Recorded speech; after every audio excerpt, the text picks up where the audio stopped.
All right, so hopefully you are all here for the Designing Your Retirement lecture. So this is going to be our agenda. Initially, what we're going to do is we're going to create what's called a strategic retirement plan. And this is going to be based on the medical and the scientific literature. And the question I asked myself is, what do I need to do to have a happy, healthy, and fulfilling retirement? And then I started reading articles with that intent. And what I'm going to present to you is the articles that basically tell me what do I need to do to have a happy, healthy, and fulfilling retirement. And from that, we're going to create that strategic retirement plan. There'll be 6 evidence-based objectives that will help us, if we can implement that strategic retirement plan, will get us to a happy, healthy, and fulfilling retirement. Then we're going to supplement that with our personal objectives. And then I create what's called my strategic retirement plan. Obviously, your personal preferences are going to be different than mine. And then I'll talk about how I went about trying to implement my strategic retirement plan. There's a PDF that has this and a lot more. I don't have time to go through all the articles that are in the PDF. So when I retired, the first thing I did is I looked at a life expectancy calculator to try to decide how long do I have. And for me, it turned out to be about 1.5 or 2 decades. So at this point, it's like, whoa, I need to like get serious about how I'm going to do my retirement. So the next thing I did was I looked at my what's called a disability free calculator. And this is how long you have to live before you develop a disability. In this case, the study was defined as disability as problems managing money, dressing, using the bathroom, using a map, making phone calls, and so forth. And then what they did is they calculated how many years of disability-free life expectancy at age 50, 60, and 70 by gender based on your number of unhealthy risk factors. So obviously, somebody who's 60, a man who's 60, who has no unhealthy risk factors, has 23 years before they get their first disability, which would be 83. If you have some unhealthy risk factors, your disability-free longevity is going to be markedly reduced. So all of this said to me, okay, you got to get serious about this. Um, this data comes from a really large study of 17,000 patients in the U.S. and Great Britain. So I tried to pick out studies that are meta-analysis, systematic reviews that I think are valid. In the hard, as we get to the hard sciences, that's easier to do it. Later, when we move into the social sciences, that becomes more problematic, as you probably know. So the first thing when anybody Googles retirement, they're going to come upon the 4 stages of retirement. Now, this is not hard science, but generally it's agreed. The first stage is basically an extended vacation. Could last 6 months to 2 years. And a lot of people go into retirement thinking, okay, this is what I'm going to do for the rest of my life. I'm just going to play. Well, it turns out in reality, in stage 2, people become disenchanted. They get bored with not having nothing to do. And this is complicated by people who had been in a position of authority or power or real responsibility. There's the loss of identity. I know as a physician, when I decided to retire and ultimately gave up my medical license, I did a lot of thinking about that because my whole sense of purpose and meaning in life was devoted to being a physician. For some people, that's a real problem. The second thing that happens in stage 2 is men start to lose friends, and we'll talk about that in a second. Stage 3, sometimes is referred to as prototyping or identity bridging. This is a stage where you start to prototype new ideas. For those who are bored and disenchanted, who have this self initiative, they start to say, okay, what am I going to do to get out of this hole that I've dug myself into? And there's a very good book, Retiring, Creating a Life That Works for You. This was a book written by 5 professors, one at Harvard, one at MIT, one at BU, one at Penn, and I forgot what the other one was. And they look at the entire retirement process from before retiring, what you need to think about when you're considering retiring all the way through. My process, this talk is going to be focused on, okay, you've decided to retire. How are you going to have a happy, healthy, fulfilling retirement? So they refer to this stage 3 as identity bridging. Basically, it's trial and error. And in stage 4, those who have successfully found a new identity, you move on with a new purpose, and there's a new reason for you to get up every morning, and you have something to do that you're really looking forward to. So the first study we're going to look at is the Harvard study of adult development. So this is a major study. It's been going on now 86 or or so years. It started back in 1938. Grant decided he was going to follow a group of Harvard sophomores, obviously all male, probably all Caucasian, and ask them questions for the rest of their life and see what they can learn in the process. At about the same time, there was another study at Harvard by two Harvard law professors called the Glick study. And what they wanted to understand is how come these group of low-income Boston teenagers had no legal history when most of their friends have gotten into skirmishes with the law. So they found 456 white teenage men, boys, and started following them. These two cohorts got merged into one, which became known as the Harvard Study of Adult Development, and that's still going on today. Ultimately, the spouses of these people got enrolled in the study, and the second generation has been enrolled. And the study continues today, and it's the longest study that's continually followed a group of people. One of the questions the study asks is, what makes people happy? The most important thing that people said made them happy is the number of meaningful social relationships and the quality of meaningful social relationships. This was something that wasn't on anybody's radar at the time. They also found out that having meaningful social relationships correlated with better health and increased longevity. Other items on their list that popped out was having a purpose and meaning in life was turns out to be extremely important to your happiness, and physical fitness and physical activity turned out to be very important. In the psychology literature, they use a term called well-being, which is synonymous in my mind with happiness. Technically, it's not quite synonymous, but I really can't tease out after reading all their explanations the difference in the different types of well-being. And so I'm just going to call happiness and well-being, I'm going to use them synonymously, although the social psychologists will have a fit. So this was another very large study. This is data from 2008, comes out of the University of Chicago. They have done what's called the General Social Survey. When they looked at happiness, they divided the group into, I believe this was in quintiles, and they looked at the group in the happiest quintile and compared them to the group in the least happy quintile. And what they found is there were 11 more visits per year with relatives, 7 more visits per year with neighbors, and 5 more visits with friends. There was a lot more social interaction in that happy group compared to the least happy group. They also found that social activities, religious and community activities, and reading a newspaper also correlated with happiness. Conversely, watching television was inversely correlated with happiness. There have been a lot of studies now showing meaningful social relationships correlate with happiness and longevity and health. So this was a huge study. It was a meta-analysis and systemic review, 308,000 participants.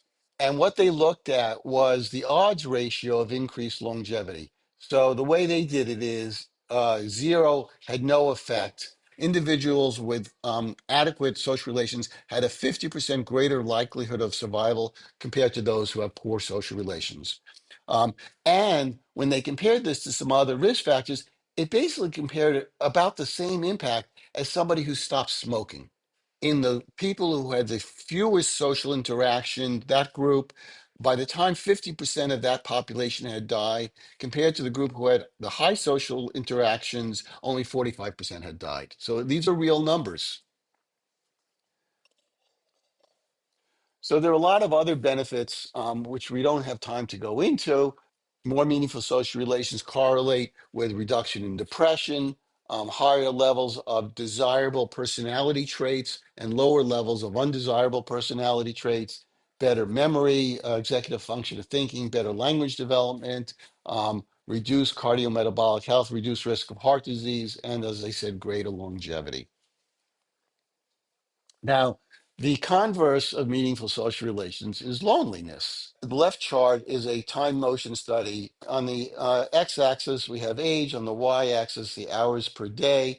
And in this blue line, you can see after the middle age, the number of hours alone goes up significantly. Also on retirement, you start spending a lot more time with your significant other. Obviously, on retirement, your interaction with your coworkers drops. I thought this was a really interesting graph because it sort of shows where we're all headed. The graph on the right is loneliness data. And this line here with the shading is the average of all the data. And basically, people are more lonely as young adults, they get less lonely in middle age, and then they're more lonely later in life. When people retire, many studies have shown that about 20% of people who retire actually return to work. The Harvard study of adult development asked these people who return to work, why did you return to work? And the conclusion was retirees don't miss work, they miss the people from work. I mentioned earlier, men tend to lose a lot of their social relations when they retire. And the problem with that is what they then do is they piggyback their social relations on their spouse in the typical male's working, the female's not working relationship. And then that becomes problematic for the spouse. And there is data if a woman is home as basically as a homemaker and the man retires, the overall happiness of the woman goes down when her husband retires. And there's other data in the elderly. So, an elderly man who's say 85, if his spouse is working, when but he's already retired, when she retires, his happiness goes up. The hand waving explanation as to why men lose more social relations than women, and it's nearly nothing more than a hand waving explanation, is male friendships are fundamentally different than female friendships. Male friendships are primarily, source of them is from work. They're activity or utilitarian based. They're guys who go to watch a basketball game or go to a bar to watch something to get do something together. Whereas the female friendships are mostly created outside of the work environment. These have much more emotional content, and as a result, they're more meaningful relationships. They're more durable. And there's a reference here if you want more about this, but this is sort of a hand waving explanation, but it sort of fits with what we all know. I went looking for data saying, are men really, retiree men, more lonely than retiree women? And there were two big studies published in 2020. In the first study called Loneliness Around the World, the conclusion was loneliness was a more significant problem for men than women. In the same year, the National Academy of Sciences published a data study and concluded loneliness rates are similar for males and females. Depending on your age, we'll know who Kurt Vonnegut was, the author. Paraphrase this commencement address he gave. We were meant to live in extended families. Do what you can to get yourself extended families, no matter how arbitrary they may be. They do not have to be high grade people either. They can be imbeciles. What matters is numbers.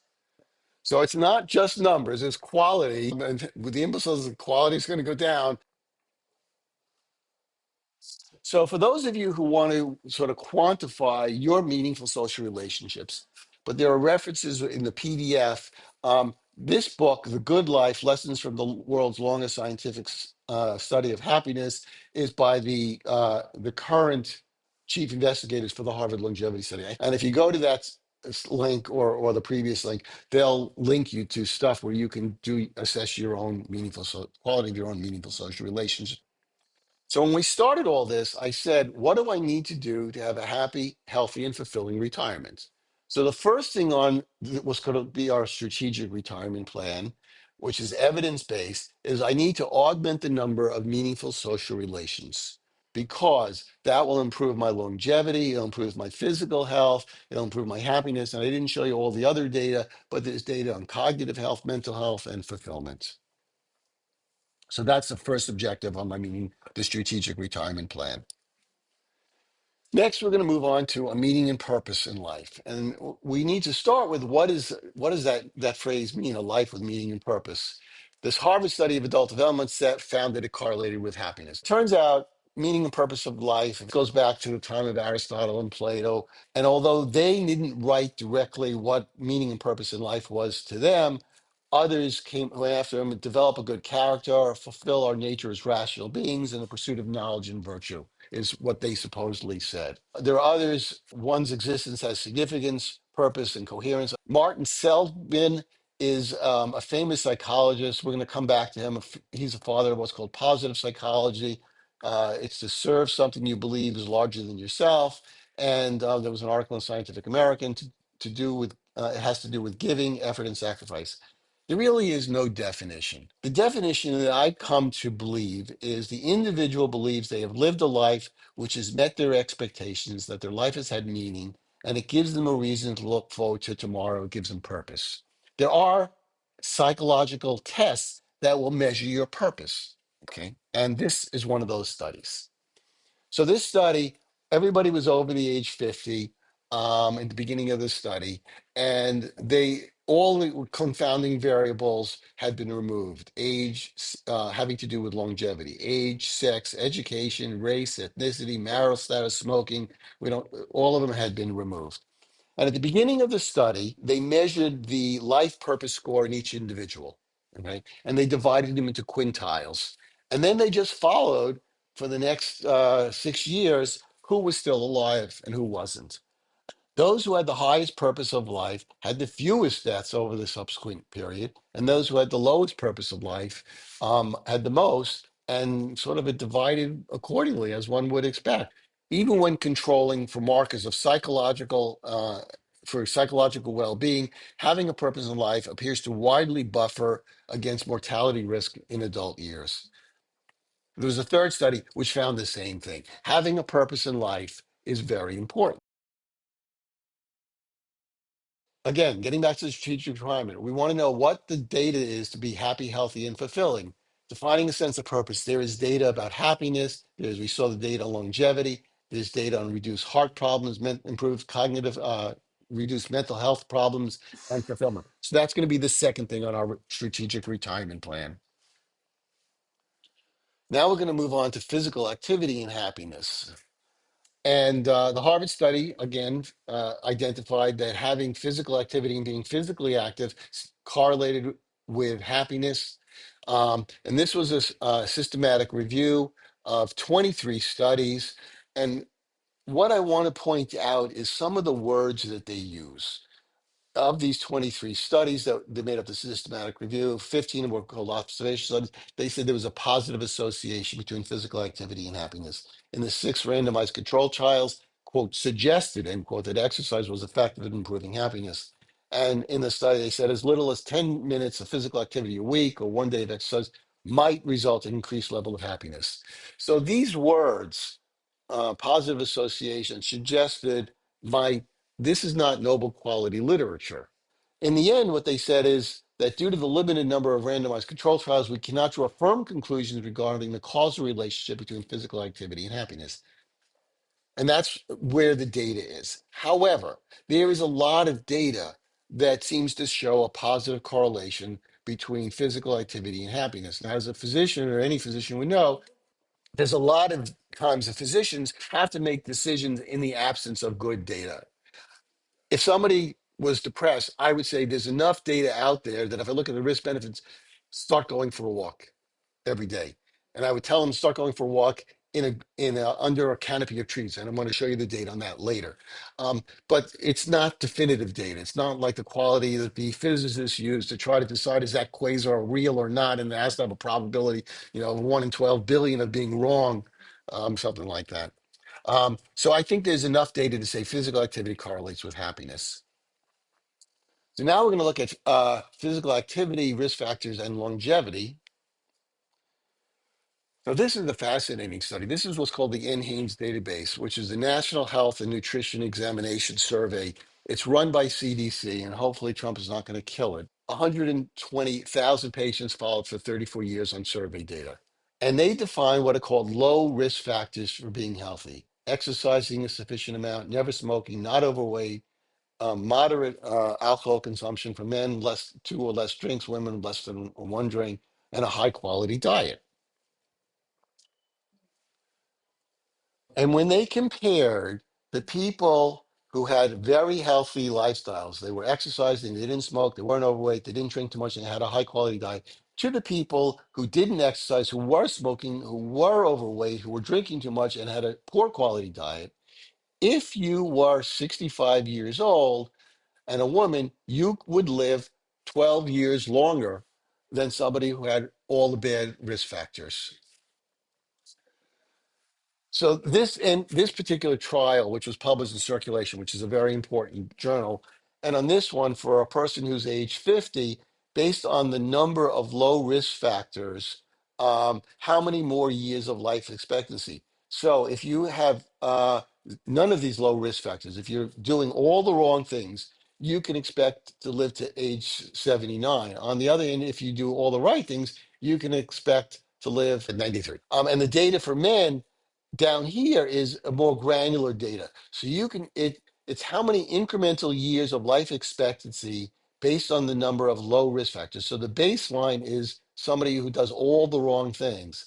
And if a person then says, okay, I'm going to stop smoking, so they only have uh, one of these low risk factors at age 55, they can expect to live an additional 2 years. So you can sort of come through here and sort of estimate. Technically, it's not 100% right to say you can do it, but an estimate of how much life gain you can expect at each age, given changes in lifestyle habits. The increment from exercising is a function, it turns out, of the intensity of your exercise and the duration of your exercise. So, for example, if you're 65 and you're exercising 1.5 to 2 hours a week over not exercising, your incremental longevity is going to be 4 years. On the other hand, if you bump that up to 6 hours of exercise, your incremental longevity will be 7 years. All right. So both intensity and duration of exercise turns out to be important. This is a study which looks at the same type. It's a different database, but it's the same type of information. And you can basically it start the probability of a 70-year-old man will live to age 90 as a function of the number of risk factors. So somebody can come through and say, okay, I'm 70 years old, I smoke. What's the probability I'm going to get to age 90? It's only 25%. Whereas if I don't have any of these risk factors at age 70, the probability of getting to age 90 is 54%. And there's a lot of other data like this. And there's data for women as well. There's something called the Nurse Health Study, and their conclusion was exercise and healthy lifestyle in middle age increases longevity. And what they found was it was never too late to begin exercising.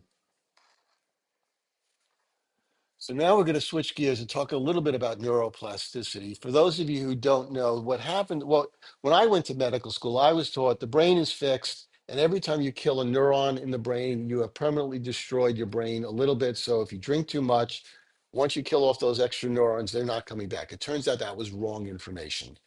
The brain remodels itself. And interestingly, it remodels itself in response to exercise. Just like our muscles get stronger in response to exercise, the brain remodels itself in response to exercise, learning, injury, experience, when we grow new neurons, new neural connections, improve blood supply. And this study, which was a review of 160 articles, to me, this article was written for somebody who really wanted to prove that all of these good things befall people who exercise and learn and promote activities and look at neuroplasticity. And it looked at neuroplasticity in these 160 studies in different ways. Some of them used fMRIs, some used the volume of structures in the brain, some used changes in hormonal values. The study found that concluded there was, quote, a robust literature to show that chronic exercise is associated with potent structural and functional neuroplastic changes within the brain and with improved cognitive function. However, the caveats are many of these studies that they reference had conclusions had only one or two references. So they're relying on one trial to draw their conclusion. And I sort of felt like it was the intent of the author to try to show that chronic aerobic exercise would have all these benefits for good, and I'm not sure I buy it all. But this is how psychology literature works. Somebody does something, and others will tease it apart and repeat the studies, and ultimately will move in on what the reality is. But 100, or anything that reviews 160 articles, more kudos to them. Now we're going to talk about physical activity in nature, and then we'll circle back and wrap up the physical activity section. This was a really nice meta-analysis. 143 studies. They looked at 100 health outcomes. And what they concluded was exposure to green space, being outdoors, uh, improved blood pressure, heart rate, salivary cortisol levels. Cortisol is a stress hormone. The lower levels are better. 28% reduction in the risk of diabetes, all-cause mortality, and so forth, and other benefits. And Ultimately, the article concluded a preponderance of evidence has shown that exposure to the great outdoors has mental health and physical health benefits. And I really believe that from this study. Now, we've already talked about physical activity has benefits. Now we know being outdoors is benefit. So is it better to exercise outdoors or indoors? And the first study tried to answer that question. The problem with this first study is they were mostly young college students. It was a single intervention. So one of the studies was done at Stanford, and they had somebody go for a walk through the plantations, which is like a field of oak trees and grasses in Stanford, and sent the other person to do the walk down the main thoroughfare in Stanford, and then came back and did fMRIs and did studies, hormonal studies. And these are sort of single intervention. The other thing is they didn't attempt to address the long-term durability of any of the benefits. They also included studies in the first one, which would involve wearing a virtual reality headset that made you think you were outdoors, even though you were indoors. So I had some problems with the first study. All of the studies looked at, as I said, the effects on well-being after a single episode, not after a long term, not 6 months later. In their conclusion, they said promising effects is not saying yes, it is, but promising effects of self-reported mental well-being, happiness immediately following exercise outdoors, which exercise was not seen in the same period of exercising indoors. Now remember, in the they use the word nature. I changed it to exercising outdoors or in a simulated outdoor environment, which is more accurate than nature because some of these people were indoors. They concluded that there was some benefits to exercising outdoors versus indoors. The second study was the better study, and they looked at specifically exercising outdoors in an urban setting versus exercising outdoors in greenery. So that would be like exercising in the middle of Harvard Square versus in the middle of Cambridge Commons. And what they concluded is outdoor activity in nature improves mental health more than outdoor activity in an urban environment. And I believe that the second study was a good study. It's unhealthy to be inactive. It's good to exercise indoors. It's better to exercise outdoors in the middle of Harvard Square, but it's better still to exercise outdoors in amongst greenery. So the inverse of physical activity is sleep. The first study we're going to look at was 25,000 participants. So it's a big study. It looks at hazard ratio versus duration of sleep. And what they concluded was all cause mortality, cardiovascular mortality was increased if you slept less than 5 hours a day on average or more than 9 hours a day on average. So optimum duration is 5 to 9 hours. The second study, which is not here, which was also a big study, including 11 million nights of objective in-home sleep data, obviously a big study, they concluded pretty much the same thing. Less than 6 or more than 9 was associated with decreased mortality. The National Sleep Foundation recommends 7 to 9 hours of sleep for older adults, 7 to 8 hours. But they said 6 to 10 hours may be appropriate, but more than 10 or less than 6 is definitely not recommended. The second study looked at the quality of sleep. Now, this is a problematic study, but nobody has done anything else like this. They started out and they did a survey using a standard questionnaire on assessing the quality of people's sleep. Then they just followed mortality and follow up. And what they found is people who had good quality sleep, fewer died than people who had poor quality sleep. Now, this study is problematic, first because it was conducted in an Ecuadorian population, which is not typical probably of us living in and around Boston. It also was done in the middle of COVID, and that undoubtedly impacted. And the author acknowledged both of those things. But it was interesting to see good quality sleep is healthier than poor quality sleep. Before we wrap up physical activity, the last thing I need to talk about dementia, because everybody sort of heard that exercise helps reduce the risk of dementia. So this is the data on the risk of dementia by age group, 3, 4, 9, up to 35% over the age of 90. And this is mild cognitive impairment. Mild cognitive impairment is done through a series of questions. A doc asks the patient, remember these 5 objects or things, I'm going to ask you about them later, draw a picture of a clock. So the percentage of people is basically who have mild cognitive impairment is about the same, but the risk of dementia clearly increases.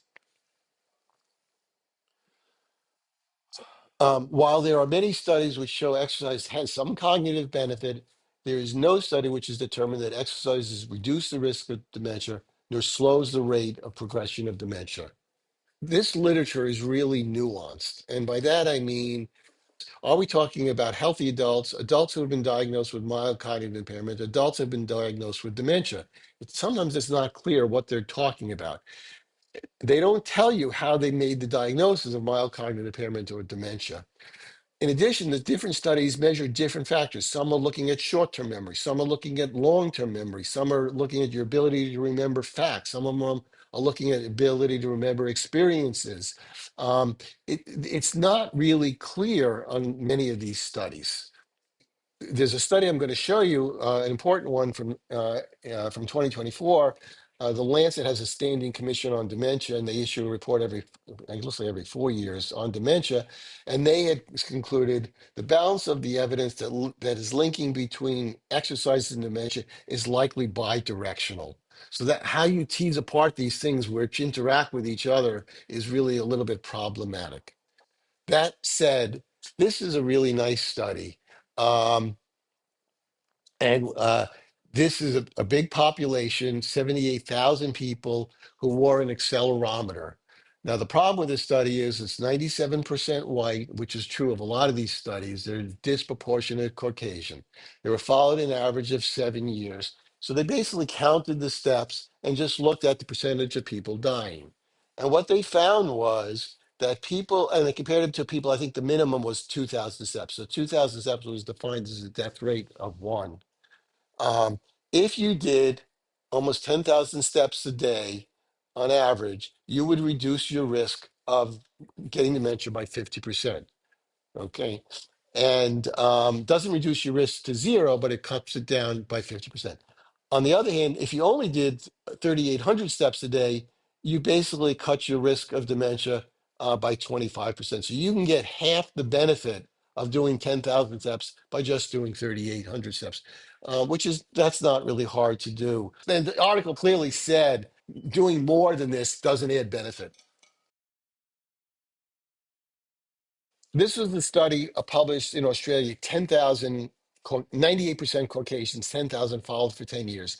They did a baseline assessment. And they were trying to figure out what can you do to reduce the risk of dementia. And what they found was these cognitive functions were associated with a reduction in the risk of dementia. But we're not talking about a huge reduction.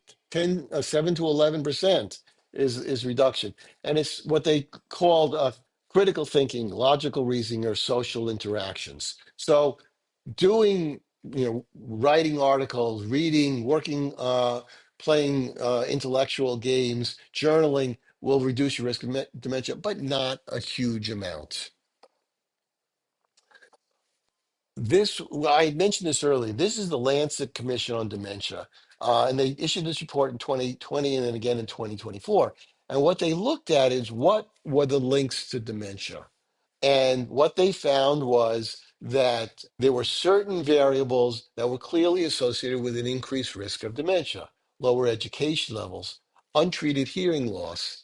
And this has been known for probably maybe a decade, um, maybe even a little bit more, that we knew there was hearing loss was associated with an increased risk of dementia. But probably in the last 5 or 8 years, they've shown wearing hearing aids reduces the risk of dementia. Sometimes you can find an association, you treat the association, it doesn't make any difference. But this one does. So anybody who has hearing loss who's not wearing a hearing aid, for whatever reason, they're making a big mistake. Cholesterol treatments, most people in this country is being treated properly. Traumatic brain injury, can't do anything about it. It's in the past. Physical inactivity, you can, and these other things. On the right column is what they refer to as a population attributable risk. If you can treat everybody with a hearing aid who had hearing loss, you would reduce the total population of dementia by 7%. If you were able to do all of these treatable things, you would reduce the risk of dementia by 45%. So there are clearly many other causes of dementia or causes of dementia that we don't yet understand. But there are things you can do to reduce your risk. So the takeaway of the dementia section is there is no evidence. We don't have any way to stop dementia once it starts. There's no cure for it, and you can't reverse it. There are some drugs we use, and anybody who's experienced them will know these drugs are not very good. There are things you can do to reduce your risk, and I showed you those. Number one is if you have depression, get it treated. If you got diabetes, make sure it's under control. If you have hearing loss, get a hearing aid. Cholesterol should be treated. Obesity should be treated. We got great drugs for obesity now that have been out now for a decade. They're absolutely amazing, and to me, they're as remarkable as the statins were. Smoking cessation, physical activity, high blood pressure, alcohol, and engaging cognitive activities. So all of those things will reduce your risk, and you should do it. So let's get to the actual guidelines. 150 minutes of at least moderate or vigorous intensity activity. It doesn't matter, and I showed you the data on this. It doesn't matter whether you do 11 minutes twice a day, every day, or 75 minutes twice a week. You've got 150 minutes. Um, any exercise is better than no exercise. More frequent is better. Longer duration is better. More intense is better. And by better, I mean there's a bigger impact on health outcomes and on longevity. The data is also clear there is no age when it's too late to begin. On the right hand side is ways that you can assess your level of intensity because nobody really understands what mild, moderate, or vigorous exercises. And these are some ways to assess it. What this really comes down to is how many calories, I think they refer to the term as METs, metabolic equivalent transfers or something, how many METs you burn in the course of a week. So if you're going to do light intensity, you got to do 300 minutes a week to burn a certain amount of METs. If you're going to do moderate intensity, which burns twice as many calories an hour, you got to do this. And if you do vigorous, you got to get to. So basically, 300 minutes of this has the same impact as 150 minutes of this, has the same impact as 75 minutes of this. Uh, so now we know, we'll get back to our strategic retirement plan. Um, we're going to add physical activity to our restricted retirement plan because leads to happiness, cognitive health, mental health, physical health, longevity, and fulfillment. And if you can do it out in nature, that's where you should do it. Volunteering. So this was another one of these studies that would totally surprise me, but the data is very, very consistent. This first article is a review of 28 articles exploring the effects of volunteering on social, mental, physical health, and well-being on the umbrella review. There is robust data across many clinical studies that volunteering has favorable physiologic impacts. We know it improves favorable hormones, it decreases anxiety, fear, blood pressure, inflammation. I'm going to show you how it slows down your DNA aging. We'll talk about that in a second. And it has improvements on mortality, physical function, and all of these other parameters. And the data is consistent on this. I never would have expected to see this. So DNA aging, this was a cool study. I always like it when I see studies that tie in these sort of psychological, social things to hard science. Um, as we get older, our DNA gets methylated. A carboxyl group, CH3, attaches to the DNA. So you can estimate a person's epigenetic age, their DNA age, based on how much CH3 is attached. Turns out in this study, they looked at the epigenetic age of people who volunteered and people who didn't volunteer. And the people who volunteered, their DNA was younger for the same chronologic age than people who didn't volunteer. The hand waving explanation is that when you volunteer, there are hormonal changes that happen. Stress hormones will go down, favorable hormones go up, inflammation markers go down. So you can argue in a hand waving way that doing activities that favorably impact your psychological health, changing your hormonal milieu in a favorable way, and that's why their DNA ages more slowly. The next slide, to answer your question, it turns out that you only get the favorable effects of the volunteering if it's done altruistically. All right. So if your spouse is saying you need to go work in the soup kitchen for 2 hours and you're there all the time and you're counting the minutes, it's like, God, I want to be out of here. That does not favorably impact your hormonal milieu. So the volunteering needs to be altruistic to have the health benefits. So volunteering has benefit. Altruistic volunteering has benefits in terms of happiness, mental health, physical health, longevity, social connections, purposefulness. Psychologically satisfying, people are happier, and their stress hormones go down, and the favorable hormones go up. So this is really interesting. Up until 2021, um, the psychological literature is filled with having money doesn't make you happier. So that came from this study in 2010. Daniel Kahneman and Agnes Deaton were professors at Princeton. Daniel Kahneman is quite famous and died recently. And there's a book about him, which, if you're interested, I can find out the name. I read it recently. He was an amazing person. So they did a study, and what they found was they concluded more money does not necessarily buy happiness. If you graph a person's happiness as a function of income, as their income rises from zero up to $75,000 a year, you become happier. But once you earn more money than $75,000 a year, that doesn't buy incremental happiness. So the curve goes up and then it flattens out. Okay. That was the status of 2010. Matthew Killingsworth, who's also at Princeton, did another high quality study published in PNAS. And what he found was well being, happiness, increases with the log of income. And he found no evidence that there was a plateau at the $75,000 a year threshold. So, in a remarkable confluence of how science is supposed to work, Matthew Killingsworth and Daniel Kahneman pooled their data. They brought in a third academic and tried to sort this out.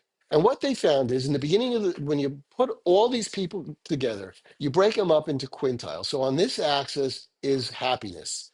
In the bottom least happy quintile. So what they found was in the least happy group, as your income rose from zero to 100,000, which is $75,000 a decade earlier, you got happier. But once you that least happy group of people earn more money, they did not get happier.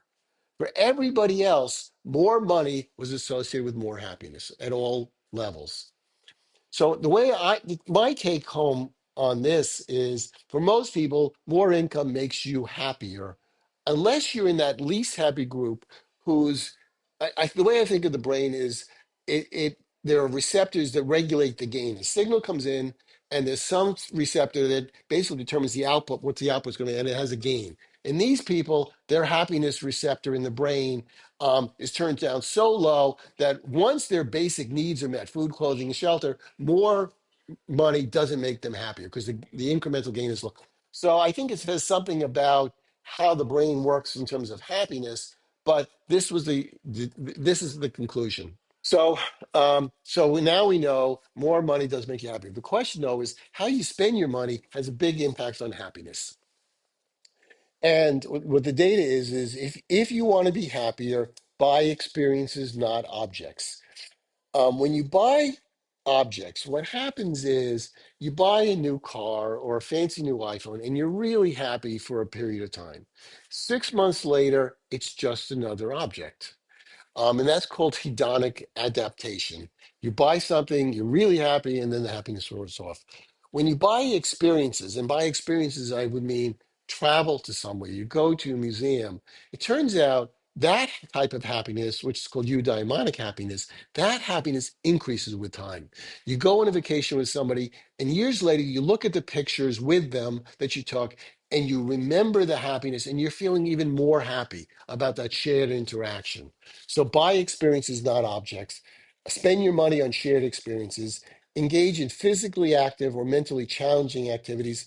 Spend your money to promote social interactions. And if you have an adequate income, spend your money to acquire free time and then use your free time for social activities. When spending money on others, face-to-face interactions, on family and friends, and if you're going to make out charitable contributions, it needs to be done to groups that you think are really going to help, not just because you feel guilty that you should be giving to charity. So buy experiences and experiences with other people. So, getting back to our strategic retirement plan, number five, we're going to invest in our long-term happiness by the ways we talked about, by investing in experiences, not objects, and that'll make us happier. Now we're going to switch gears and talk a little bit about the psychological literature. And the first graph we're going to look at is this is called self-perceptions of aging. Needless to say, everybody recognizes there is in our society, there's a stigma. Being young is great, being old is bad. At the beginning of the study, everybody did a psychological survey and got divided into two groups, those with above average self-perceptions of aging score and those with below average. And they just followed them for up to 22 years. And this is a Kaplan-Meier curve, time, percent alive. And people who had above average self-perceptions of aging score always lived longer than the people who had the less. And the end of the study, when 50% of the people were dead, the average difference in the two groups was 7.5 years longer life expectancy if you had a favorable impression of getting older. And this study has been confirmed in other studies. There was a study that came out in 2021, which reviewed 21 studies. In all of these 21 studies, positive self-perceptions of aging led to many benefits for older adults, including living longer with better mental and physical health during their lifetime, and a reduction in cognitive decline and incidence of dementia.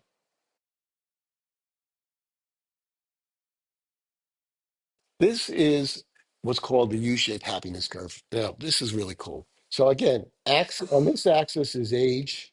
On this axis is life satisfaction or happiness. We look at the dotted blue line.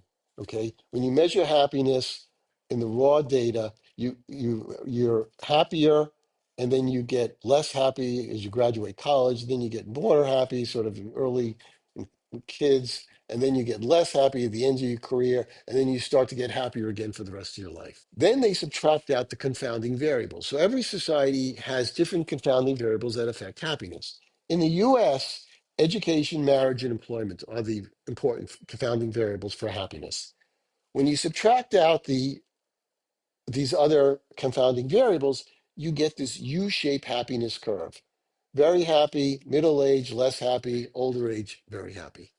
When they do this study around the world in every country, after you subtract out the confounding variables, you get the same U-shaped curve. When they do the study on zoo animals, same U-shaped curve. The young animals are happy, middle age are not so happy in the zoo, and the older animals are very happy. This seems to be part of mammalian biology, this U-shaped happiness curve. For those who want to read more about this, there's a link to a podcast called The Good Fight, which and it's in my PDF. That the psychologists define happiness as enjoyment plus satisfaction and meaning. Enjoyment is a measure of pleasure, appreciation, and knowledge. Pleasure is sort of happiness in the moment. If you like skiing and you're going down a ski slope, you're really happy. Appreciation and knowledge are more long term. It requires some knowledge you've acquired in the past, such as going to a museum and knowing about an artist, or going to a lecture at the MIT Club of Boston and you have an interest in physics and you're hearing a lecture about physics. Then there's satisfaction, which they define as what you have versus what you want. So you can increase your happiness, your satisfaction component of happiness by acquiring more things. Or you can decide, I'm going to be a monk like Leonard Cohen did at one point, and I don't really need anything. And I'm just going to reduce what I want to zero, and then I'm going to be infinitely happy. And are you living a life that meets your personal standards? So that's how they define happiness. And the reason I bring this up is you can actually say, okay, I'm going to increase my happiness by doing these different components. Now, for me, it turned out I quit my job as a physician because I really became totally disillusioned. I had this moment of what I call cognitive clarity. I was at the top of a mountain pass in the middle of nowhere in Alaska. I looked at the scenic beauty. I was totally stress free for the first time in 40 years. I had what I call a moment of cognitive clarity. I turned to the person I was hiking with and said, I'm going to quit my job. I decided I needed less. I didn't need to be a physician anymore. And it markedly increased my happiness. We're happy in multiple ways of increasing it. Our happiness is half of it is determined by our genetics, and that comes from twin studies. A quarter of it comes from circumstances, and the rest really comes from our habits. And circumstances are not always changeable. Habits are the only thing we really have under our control. We're going to talk about it later, but the way you change your habits is you basically put an impediment in your environment so you cannot do your doing your old habit is more problematic. And we're going to come back to that and the science of that in a second. Let's just wrap up this section real quick. So I'm not going to talk about all of this. Again, this is all in the handout. The one thing I do want to talk about is negativity bias. So humans have a negativity bias. We are born to think things are dangerous, and that comes from logical evolutionary reasons. We're on the plains of Africa. You're walking up a hillside because you know there's a blueberry patch on the other side. And as you get close to the blueberry patch, you're really a very positive person. It's like, oh, I'm almost there. I'm going to run until I get to that blueberry patch as quick as possible. You run over the crest of the hill and you run into the mouth of a lion. On the other hand, somebody with a negativity bias, as they get to the crest of the hill, says, ooh, I don't know what's over there. I better peek and look to see, make sure the other tribe is not there and not going to kill me. So we have a negativity bias. Turns out we devote more real estate in our brain to negative emotions than positive emotions. So I talked about, I like these studies that tie in social science with hard science. And this is a cool study. Earlier I said there are two forms of happiness: hedonic happiness, which is happiness in the moment, going down a ski slope, versus eudaimonic happiness, which is more purpose and meaning in life. And an example of a eudaimonic form of happiness is preparing a Thanksgiving dinner for your family and then enjoying that. Um, Maybe doing volunteer work. And what they did in this study is there's a group of genes called CTRA genes. And these genes are associated with promoting a pro inflammatory state in the body. Have been linked to heart disease, nervous system problems, cancer, and a decreased ability to fight viral infections. So they started the study with a group of people, and they had them do a psychological profile to measure their happiness and how much of it was hedonic happiness and how much was eudaimonic happiness. Now, everybody has both. Most people have mostly, in the studies, mostly hedonic happiness. 70% of our happiness is felt to be hedonic on average, and 30% comes from the eudaimonic. But some people have more of one than or the other. So they separated these groups out into the people who had the highest percentage of hedonic and eudaimonic. And then they looked at the genes in these two groups. And the people who had scored highest on the hedonic happiness had the most active CTRA genes, which would lead one to think that they were going to have the worst health outcomes compared to the people who scored highest on the eudaimonic, who had the least active CTRA genes. But I thought that this was really cool. That here's a psychological study that measures forms of happiness, and now they can see our DNA is different depending on what type of happiness we have. So there are multiple ways we can increase our happiness. Oxytocin is a hormone. Looking into your petting your dog, eye contact, exercise, physical activity, volunteering. You can increase your oxytocin levels by doing any of these things. Martin Seligman, who was a professor of psychology at Penn.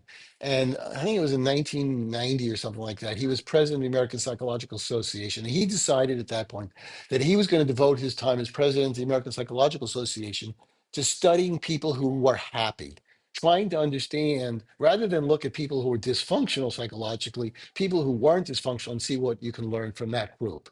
And he developed this whole field of positive psychology. And out of it came a lot of things that turned out to be beneficial. So he discovered something called the hope circuit. And it turns out when things happen to people that are bad, psychologically or physically bad to them, parts of the brain change how they respond. So the person sort of gives up and they stop trying to improve. And I've seen that in patients who had real depression. I could tell them to do whatever. They weren't going to do anything. They just have said, this is as good as it's going to get. And what they found was in animal models, if they can stimulate the top part of the brain, the cerebral cortex, to send a signal to this part of the brain that shut off this motivational part of our activity, they can block these negative thoughts. And then the animal would then respond in a way that was helpful to the animal. So that basically is called the hope circuit. And it led to a whole series of things: opposite signal strategy, disputation strategy, gratitude journals, reward sensitivity training. These are all techniques that you can do to make yourself more happy.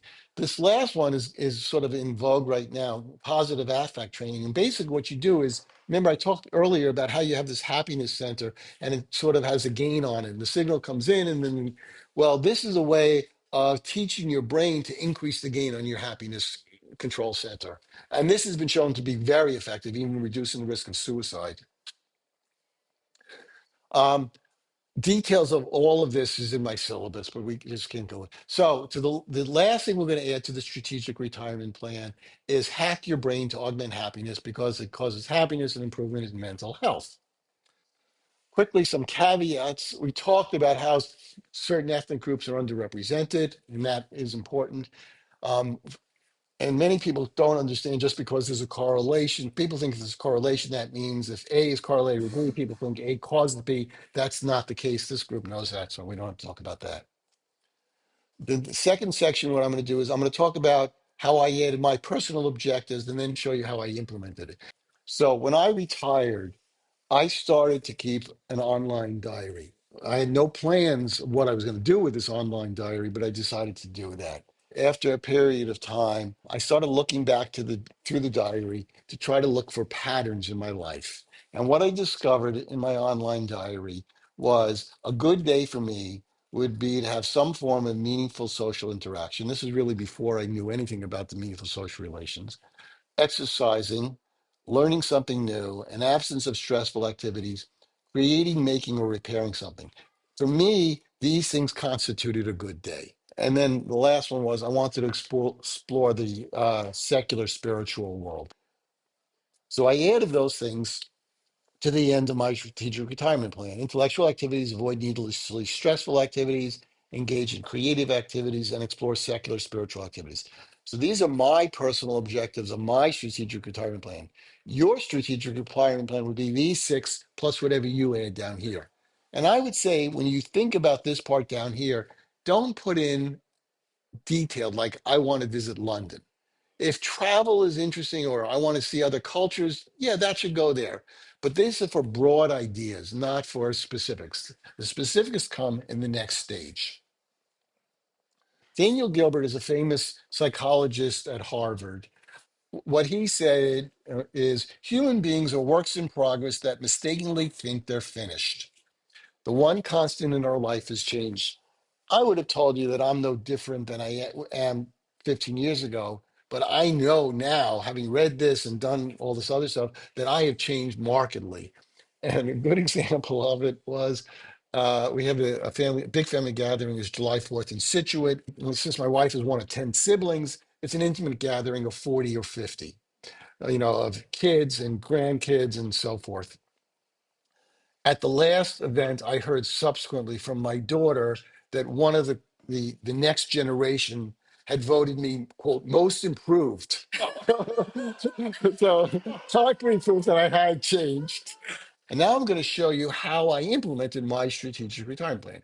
So we'll start with the first objective on my strategic retirement on the strategic retirement, the number of meaningful social relations. So this is what I did. All right. So this is all anecdote. First thing is I tried attending the Summer Level Council on the Aging. They have weekly senior walks and monthly men's talking groups. Neither of those worked for me. It didn't really engender any meaningful conversations. I then formed what I call a REM brunch group, Retired Elderly Men's Brunch Group. We meet in Davis Square. It's been going on for about 2 years. It's not the same members originally, but it looks like we've really started to gel and people are looking forward to coming together. My wife went to MIT as an undergrad. We do a lot of the social events through the MIT Club of Boston. The lectures are always great. You meet interesting people. At one point, not last summer, the summer before that, we set up what we call a shoot the shit salon in our backyard. So I have an email address of all the neighbors. I send an email out on Wednesday, Friday at 5:30 to 6:30 or 7. We're going to have a shoot the shit salon. We'll provide some fruit, nuts, and water. If you want to bring alcohol, if you want to bring any drugs, feel free to do that. And we're just going to talk. And inevitably, we'd get between 1 and 6 people show up. And people really enjoyed it. We would sit on our deck, and ultimately, my wife would go. I remember one of them, she got to the point, said, "Well, you guys are welcome to stay here and talk, but Hayward and I are going to go in and have dinner now." So that was, and that, and it created a sense of community in my community. Last February, I set up a pickleball league at MIT, thinking it would generate meaningful social relations. It didn't really, and I decided I'm not going to set it up this year. A famous experiment, mistakenly seeking solitude, and in this experiment the psychologists talked to people who were about to get on a train. And they told the people when they're about to get on the train, one group has said, "We're going to interview you at the end of the train ride." The other group said, "We're told, we want you to try to strike up a conversation with a stranger you're sitting next to. And then we're going to talk to you at the end of end of the train ride." When they interviewed the people at the end of the train ride, the people who were told to talk to the stranger all said this was made the trip so much better. That is going to be the default going forward. So I've taken to saying, okay, if I'm in a situation where there's strangers, I'm going to reach out and try to talk to them, even though that's not my norm. David Brooks had a book, How to Know a Person, which is a very good book on how to have meaningful conversations. I listened to it as an audiobook. I read it, I outlined it, I read my notes over and over again. It is very instructional, but I haven't been able to actually implement it because I just can't change my habits, which are not ideal. But it's a good book. Recently, I set up a rebrunch group. So I have my REM brunch group, which is the third Wednesday. The second Tuesday is a rebrunch group for MIT alumni, also in Davis Square. And there are about 6 or 7 of us who meet, and we've been meeting for 6 months. And the group is still in a little bit in flux, but there's a core group that seems to be coming regularly and enjoying it. I have a semi-annual neighborhood potluck dinner that I organize in our neighborhood that I've been doing for 15 years. Send out an email, I give them a date, we pick a house, and that semi-annual dinner and the Shoot the Shit salon, it's created a sense of community that wouldn't have been there otherwise. And so it has had real impact on my meaningful social relations. One of the studies, which we didn't talk about, was the importance of intergenerational interactions. And that really is important, especially for seniors. Shoot the Shit Salon was like that, and the potluck dinner. I mean, we have people from ages of probably 35 up to 75 or 80. Some of the things I tried didn't work. And I like these three quotes of failures. And the one I like the best is Leonardo da Vinci. And if the above effect is not obtained, waste no more time on it. The things that didn't work for me, I just stopped doing. Because remember, I'm trying to implement meaningful social relations. And if it's not working towards that goal, there's no point in keeping doing it. Second thing on the tactical plan was how to find a sense of purpose and meaning. The first thing I would say is just say yes to every opportunity. My default, if somebody says you want to do something, it's like, well, no, that's not really my gig. I gave this talk to a group here. There was a guy who came up to me who was 75 or 78, and he said, well, I'm working with a lot of people who are younger. They've invited me to their game night. I've never done anything like that. Do you think I should do it? And it's like, yes, go. What's the worst that can happen? You leave early. That's the worst that can happen. So definitely try stuff. Gratitude journal, I do that a little bit. If you're looking for a sense of purpose and meaning, there are lots of sources. You can actually Google it. I talked about prototyping activities outside your comfort zone. I'm not sure I should have this in here. Extended solo experience. I did this cross country drive from Boston to San Francisco with my 2 dogs and then back, just the three of us, over the course of 16 days. It was a lot of time just to sit and think. And I thought that was really helpful to me. In trying to find your sense of purpose, explore your strengths, weaknesses, life's obstacles. There's a book called Designing Your Life. It comes out of Stanford. There are 2 professors, mechanical engineers, who created a syllabus. And it's a series of exercises. It's really designed for younger people. It's sort of like the book, What Color is Your Parachute? Some of you might know that. It's not a simple book. I mean, you have to write essays, there's stuff you have to do. But basically, it teaches you how to understand where you are and prototype new ideas. And my wife did this. So she was an engineer at MIT, a master's at Berkeley, ultimately was project manager or director of engineering in some biotech companies. When she said she had enough of that, she read the book. And ultimately, through the book, she went to a lecture given for women who were empty nesters and didn't know what to do. In the lecture, somebody said, well, the person was giving the lecture, I work as a docent in a museum and I blah, blah, blah. And like a light bulb went off and she decided to get a second degree as a master's in museum studies and now has a second career part-time designing museum exhibits. You could have a conversation with Chat GPT about what is my purpose in life. I haven't done that yet, but I've had many other conversations. So for me, what I've decided is my purpose in life is to create something that's emotionally or intellectually engaging to others.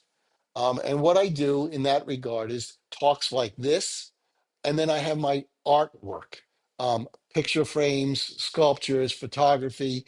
Put two sculptures in the Somerville Community Path. This is one of them. And the Boston Globe ended up writing an article. And when people tell me, see the article or I'll walk up to them and tell them I make it when I see them playing with it, the gratitude is just, it makes me feel so great that I did something like that.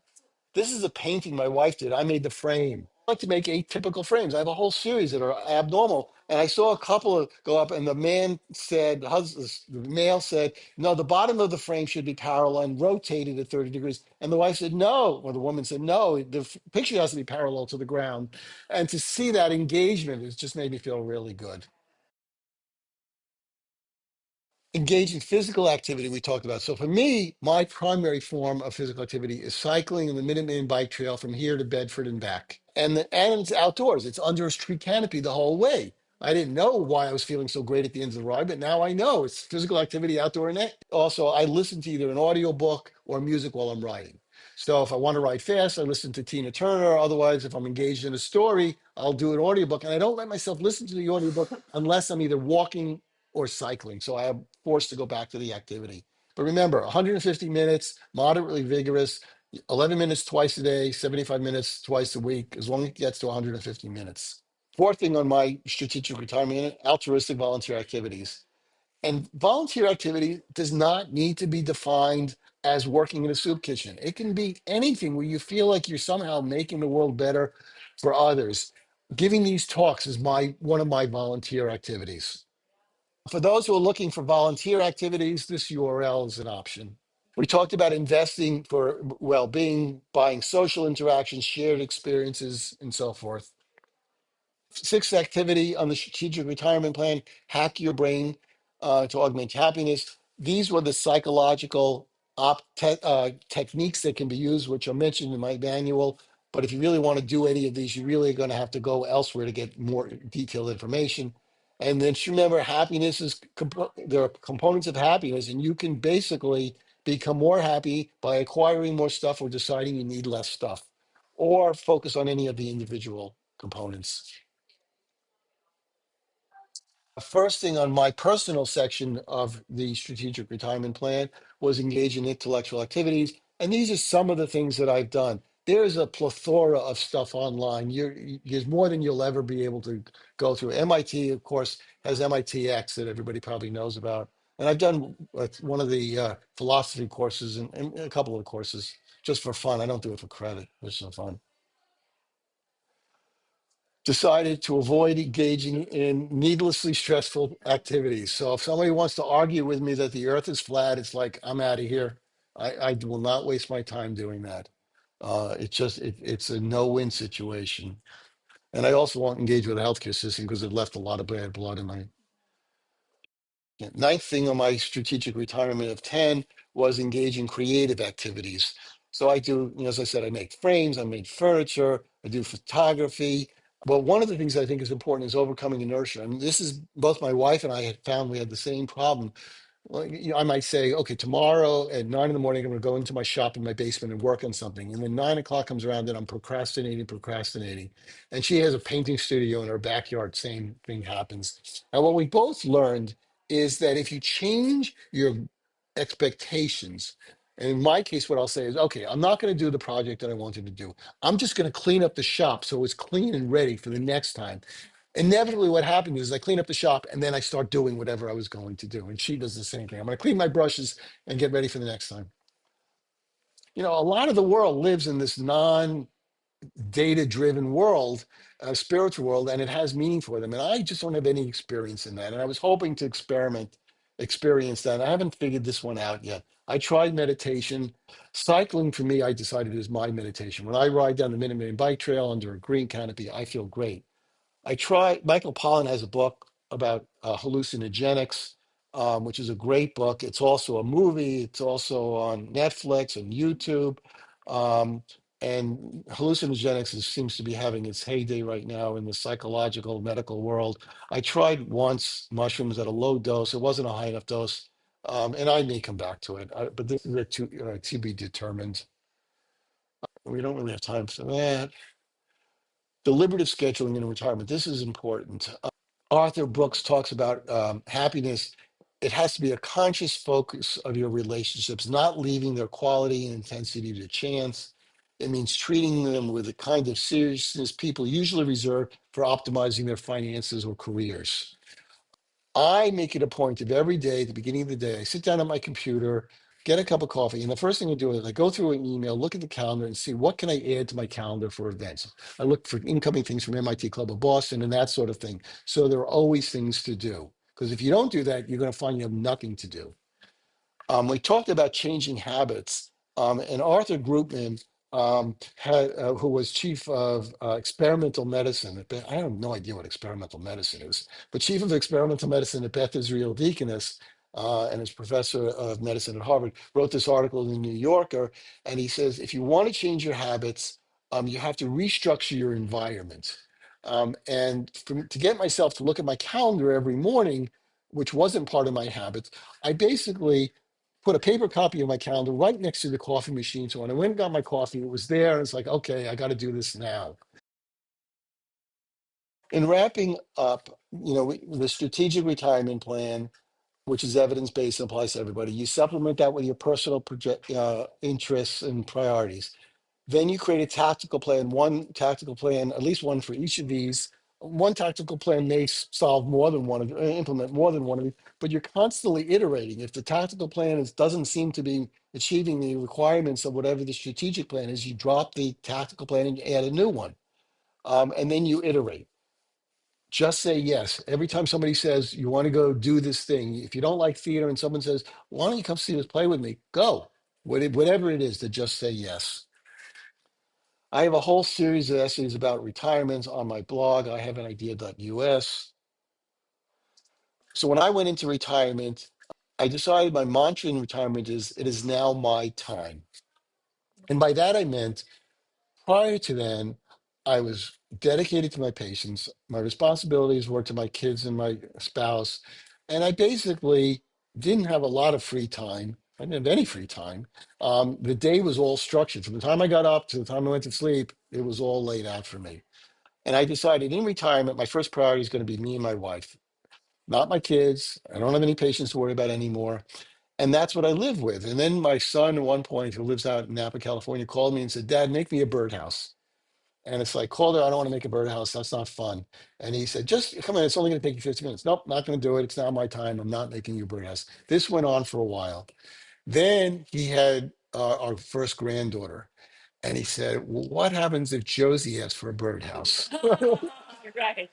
And what I wrote in my online diary after that conversation is if Josie asks for a birdhouse, she and I will have a conversation about how to make a birdhouse. We'll build it together. I'll give it to her and she can do with it as she wants.